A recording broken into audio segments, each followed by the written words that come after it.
in direct conflict with the religion of Islam. And in that context, we had powerful women leaders across the Muslim world, women representation here at the United Nations, speaking for themselves. And I think that's exactly how we're going to slowly and steadily reclaim that space. Can I follow up just quickly, but how do you want to put this into action on the ground in these different countries? So I think there's a responsibility on countries within the Muslim world to counter these efforts, not only internationally, but domestically. And I also think that there's important progress that has been made. In some countries, within the Muslim world, we've already elected women to the highest offices in the land. Some Muslim countries, like the United Arab Emirates, already have 50% of their parliaments made up of women. We have to enact anti-discrimination laws and practice what we preach. And that's exactly what we're trying to do within Pakistan. I can't complain we're perfect. There are problems for women in the West, and there are problems for women in the Muslim world that we have to combat, that we have to face head on. But this is not something that changes overnight. This is something that, you take 2 steps forward, 1 step back, and it's a continuous effort, whether you're in a Muslim country or whether you're in the West.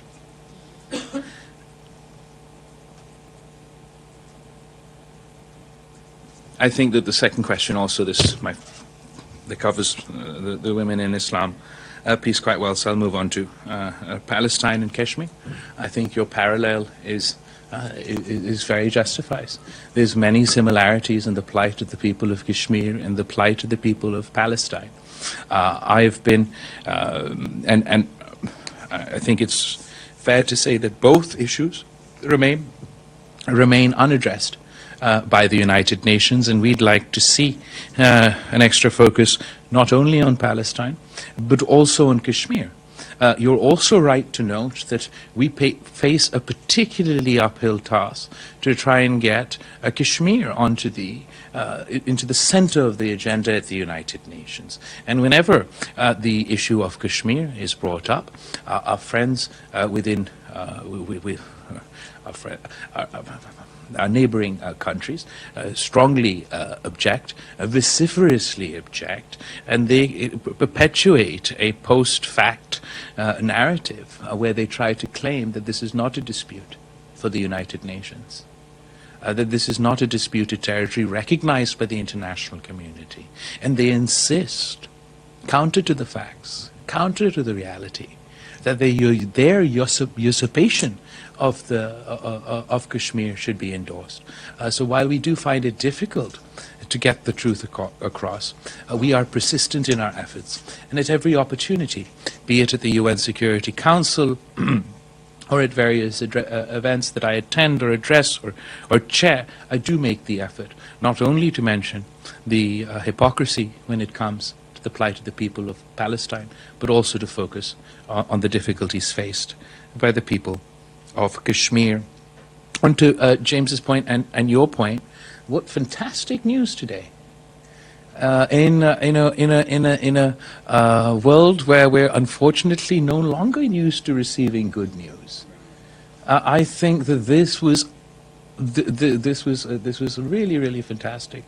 Internationally, on a global level, regionally, the decision of the Kingdom of Saudi Arabia and the Islamic Republic of Iran to re-establish diplomatic relations, and within, I believe it is 2 months, to open all the embassies, etc.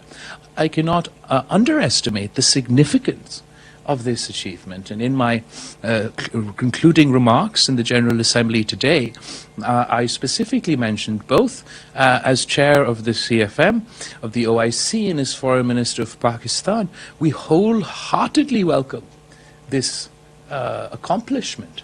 We congratulate the leadership of Saudi Arabia and the leadership of Iran for this significant achievement.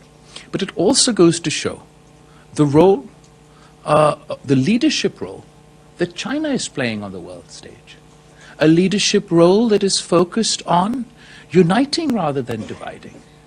A leadership role that is focused on forming win-win cooperation and encouraging dispute resolution rather than encouraging perpetual disputes. So I welcome this initiative. I congratulate the leadership of all three countries. And particularly, I'd also like to thank and welcome and note the leadership of my friend and colleague, the State Councillor Wang Yi, and President Xi of China for this historic achievement. And media's role, the role of media as far as the perpetuation of Islamophobia is concerned, I think that's a fair point to note. Obviously, if the media is the fringe groups within the Islamic world or across the world anywhere, the extremist groups, the violent groups that make up a minuscule minority of the overall population of Muslims. After all, Muslims are the second largest religion on the planet, and of them a fraction are indeed associated these terrorist groups, but unfortunately that fraction gets an outside representation within the media, whether it's mainstream media, whether it's social media, and of course that does help color the incorrect perception that develops about Islam, and does unfortunately impact Islamophobia. So there is a role for media to play in contextualizing for their audience the difference between what the vast majority of Muslims practice and preach and what fringe elements are trying to do. I'm sure no country, no religion would like to be identified by such fringe elements.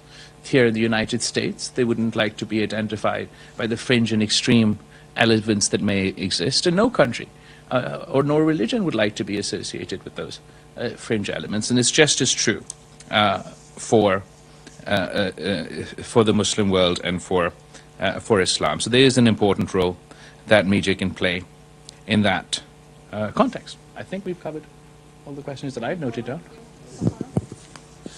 Sir, with regard to the conference on women in Islam, is the message that came out of the conference for equal rights for women, will it have any impact on the Taliban in Afghanistan? An interesting question. As far as the conference on women in Islam is concerned, I think it is it sends a strong message globally. Domestically and internally within the Muslim world, it's extremely strong messaging, powerful messaging, but also globally, internationally, and across borders. That what is the true history of Islam as a religion that before other religions, before many other religions, granted rights to women such as the right to inheritance, the right to own property, the right to divorce. Many such rights were granted to women first and foremost by Islam at a time when Christianity and other religions deprived women of these rights. There has absolutely been women across the world who struggled for their place within their societies and within the Muslim world. We've seen Shaheed Mohtarma Benazir Bhutto in Pakistan, elected to the highest office of the land, not once, not twice, but potentially thrice had she not been assassinated. We've seen in Turkey that they've elected a Muslim head of government. There's a female Muslim head of government. There's a female head of government in Bangladesh. There's the Singapore's president is a Muslim woman, so the accomplishment of Muslim women across the world is there for us to see. Within the Middle East, you see the transformation taking place in Saudi Arabia, where women gaining space day to day under the leadership of Crown Prince of Saudi Arabia. I spent a large part of my youth in the United Arab Emirates, and as I mentioned, their parliament is also 50-50, and everywhere, whether it is the media, whether it is the social space, the entrepreneurial space, and indeed the political space, women are making their mark. So it is through our actions that we will demonstrate the role of women within Islam. As far as the impact that this will have on the Taliban, I can't speak to them. But what it does demonstrate that their actions are an outlier and not the norm within the Muslim world. And that there's no other country on the planet, Muslim or otherwise, that condones depriving women and girls from the right to education. And particularly on behalf of the Organization for Islamic Cooperation, when then this message goes that it is Islam that grants these rights, that women's rights are Islamic rights and Islamic rights enshrine women's rights, then there is no space for groups such as those in Afghanistan or anywhere else to claim that Islam justifies their actions.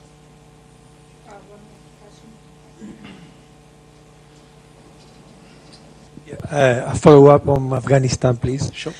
Is Pakistan playing a role or ready to play a role to make the Taliban revert these decisions against women? So Pakistan has consistently, ever since the fall of Kabul, engaged with the interim government, positively engaged with the interim government in Afghanistan. First and foremost, because we also believe that they should live up to their commitments to the international community, to their own people, but it is also in Pakistan's interest that there is a peaceful, prosperous, stable, secure Afghanistan at home, at peace with itself and with its neighbors.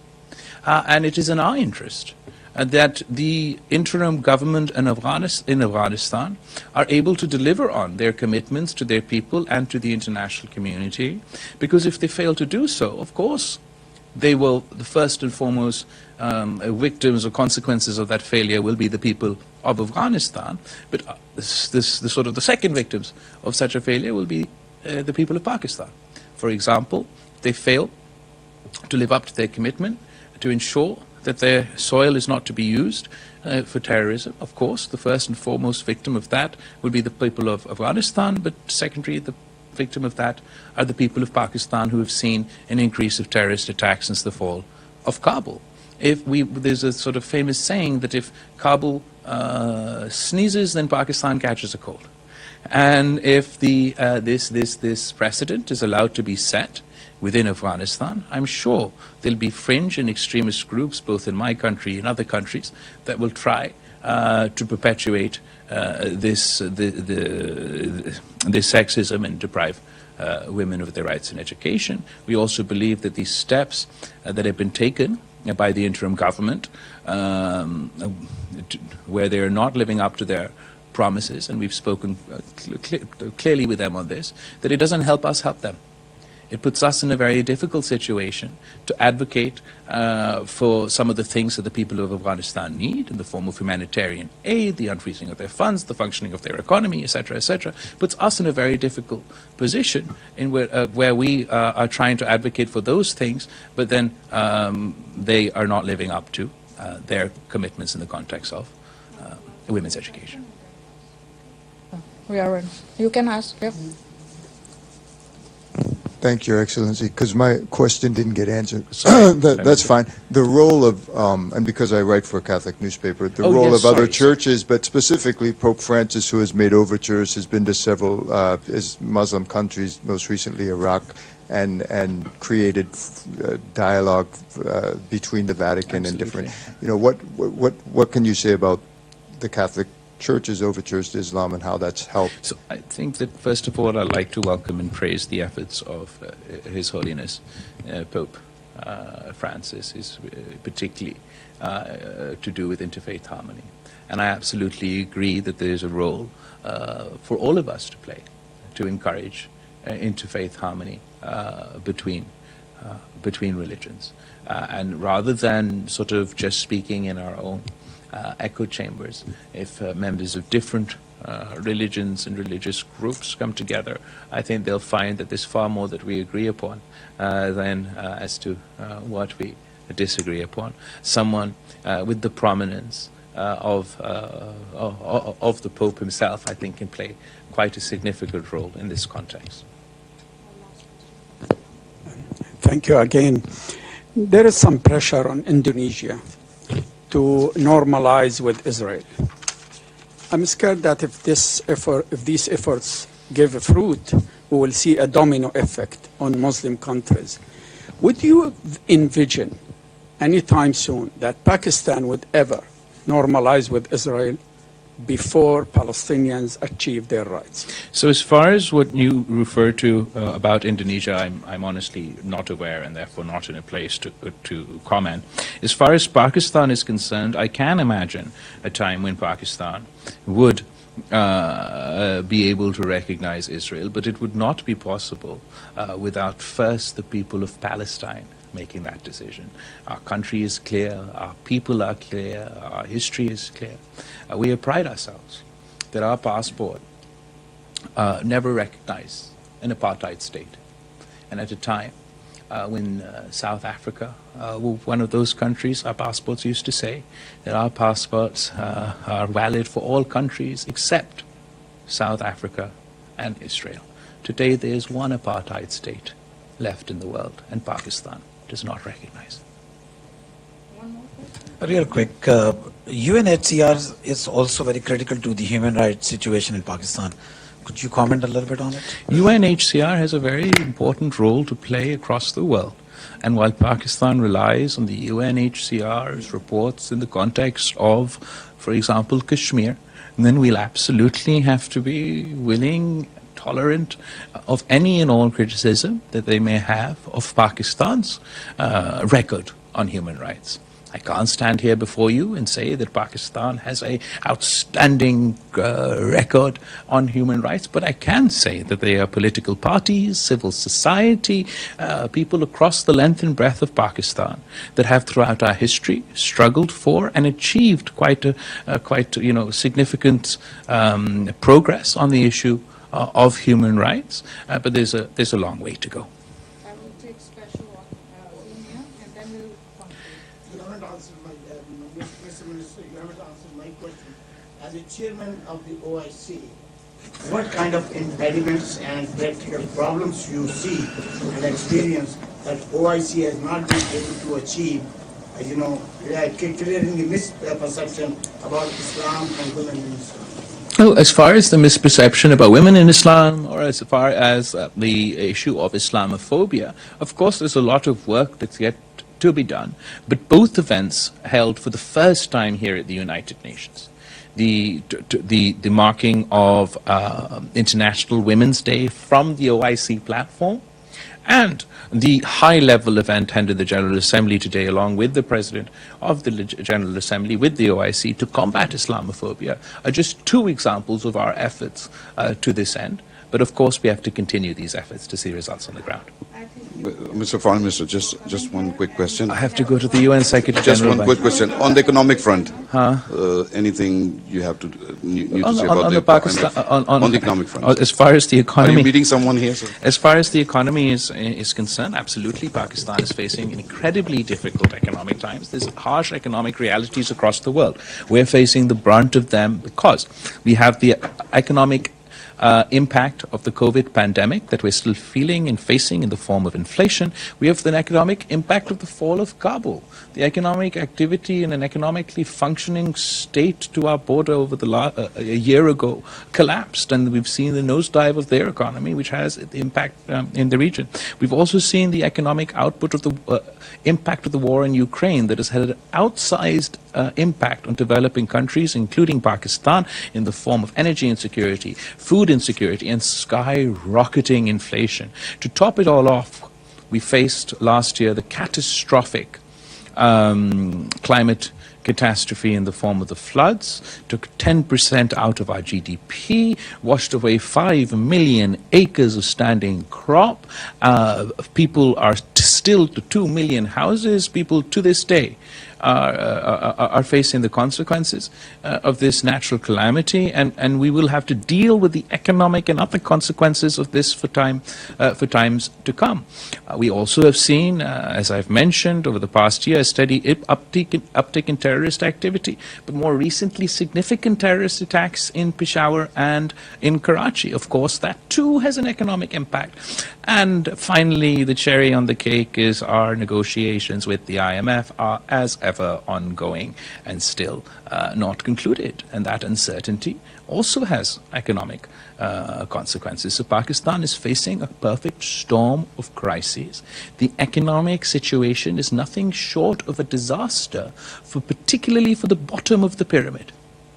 The weakest, the poorest in Pakistani society, those affected by the flooding, are facing the burden of this more than anybody else, which is why we insist and we request from international financial institutions to cooperate with Pakistan appropriately so that we could provide the necessary relief to our people. Thank you. I don't want to... If you have final remarks for the Urdu audience, just a quick...